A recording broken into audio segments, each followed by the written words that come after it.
Со цел да се подобри социјализацијата на децата и младите со посебни потреби и нивно подобро прифаќање на средината преку креативни работилници, хуманитарни изложби, спорт и рекреација, како и психолошка подршка и едукација за децата и родителите и лицата што се грижат за нив, компанијата Мак Прогрес потпиша договор за соработка со општинската организација на Црвен крст од Виница во месец јуни и овозможи бесплатни летувања во центарот Солферино во Струга, каде моментално се заминати на летување вкупно 13 деца од дневните центри од Виница, Штип и Куманова.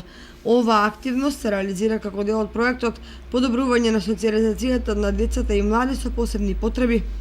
Покрај летувањето на децата има овозможено и меѓусебно дружење преку организирани рекреативни и креативни активности.